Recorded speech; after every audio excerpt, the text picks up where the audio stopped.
welcome back. I'm here with Andrew Dorman, and we've grabbed you before you present, rather than, so far we've had a lot of people who have been sort of more relaxed because they have presented already. They can sort of enjoy the rest of the conference. You and I are in the same boat that we're waiting to present. Yeah. So can you give us a preview of what you're talking about today? I'm going to be, well, technically I'm an imposter here. I'm an 18th century historian, not a Napoleonic historian. So I'm going to be giving everyone some context, specifically an Irish context. I think that the army in Ireland in the 18th century is a really important part of the story of the Napoleonic army in Britain. So I'll be talking about that. That sounds utterly fascinating, and I think you know, it's we tend to, as historians, just because we need to keep sane, we tend to divide things into periods, so because otherwise we will just keep creeping along.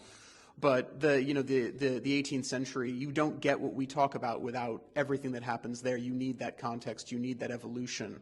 Yeah. And especially in an Irish context, you've got so much change going on. Yeah, exactly. And it's quite overlooked both in Ireland and I think here as well. From a military history perspective, it's sort of lumped into the army at home. But there is a lot of distinction that I think is worth teasing out there. Absolutely. And then I suppose it's the ever continuing duel between long 18th or long 19th century. Yeah. I'm firmly in long 18th camp. That is completely fair. But you know, we can argue about that at a pub. I mean, I think the only one we all agree on is that there was a short 20th. Yes, absolutely. Yes. Yeah. No, that's fair. I just want to pick you up not pick you up as in challenge you, but sort of get you to talk a little bit more on the whole, sort of lumped in with the army at home thing, because it's fascinating, because it is, you're right, it's lumped in there, but it's also an army of occupation.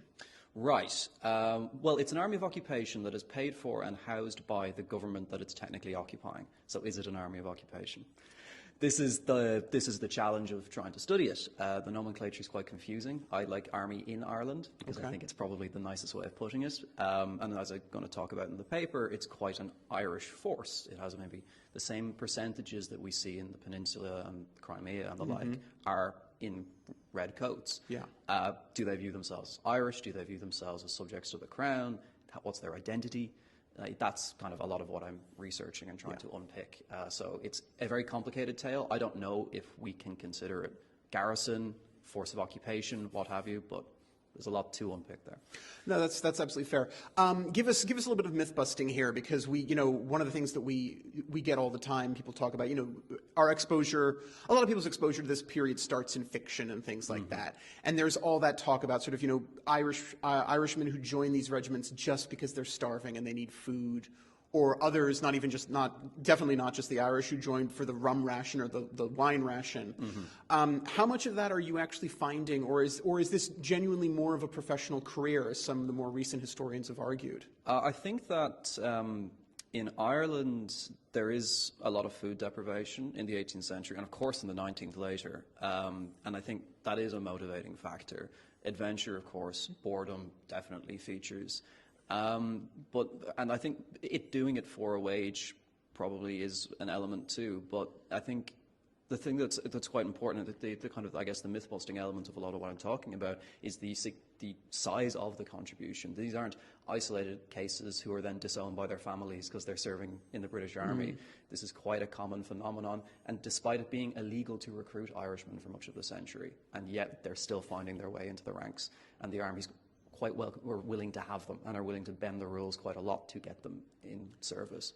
Do you find sort of legacies, like your father served and therefore you're serving? In the officers, yes. I haven't seen it too much in the rank and file, and it's also that kind of dynastic element goes across nations. So in the French service, it's quite common to see kind of the O'Brien family will serve consistently in the same regiment in the Irish Brigade. So you do see elements of that in Britain as well, or in the British Army, but it's kind of rank and file. Unfortunately, a lot of the material was destroyed in the 1920s, so we're dealing with that. But nothing happened in the 1920s. Yeah, let's not talk about the 1920s. No, that's completely fair. That is completely fair. Listen, off your subject a little bit, but what other papers have you seen that you really enjoyed, or are you looking forward to? I really liked some of the papers I saw this morning. Severine's paper on kind of letters home was really good. It's that kind of human like the humanizing connection between the two. And also, while she does look primarily at officers, the kind of junior ranks, they're that quite relatable, kind of lads in their 20s. Exactly. Trying to process what they're going through. So I thought that was excellent. The panel I went to yesterday was also very good. But having been put on the spot, I'm blanking on all of the papers I saw yesterday, which is obviously very poor. But the roundtable was also good. The roundtable was really excellent. How to engage people, and I think that that's something that we need to think more about as historians. Like, it's very easy to, when you have a captive audience or captured audience in a lecture theatre, where they're obliged to be there, but going beyond that is a challenge. Yeah, well, that's why you're on camera right now. So. Oh my God, I've been hoodwinked. You have indeed. Yes, it is all a deep fake prank. So, all right, well, thank you very much, and enjoy the rest of the conference. Here's hoping. Hello again, folks. Please remember, we're still fighting back from that Spotify nightmare. So please do 2 really simple and quick things to help us rise from the ashes. First, whack that subscribe button, especially if you're listening to this on Spotify, because you're likely to have been disconnected. But whatever platform you listen to your podcasts on, please just do it anyway to make sure you can stay connected to us. Second, like and leave a comment. It helps bump us up the algorithm to reconnect with our lost audience. If you're a fan of the show, you can leave a 5-star review. Go on, you know you want to. And did you know that you can now join a mailing list to get regular updates on all the news about newly released episodes, meetups for patrons, new lines of merch that have dropped, and all the hot gossip about what's coming soon? Because let's be honest, this show is all about the hot gossip. To sign up, go to www.thenapoleonicwars.net.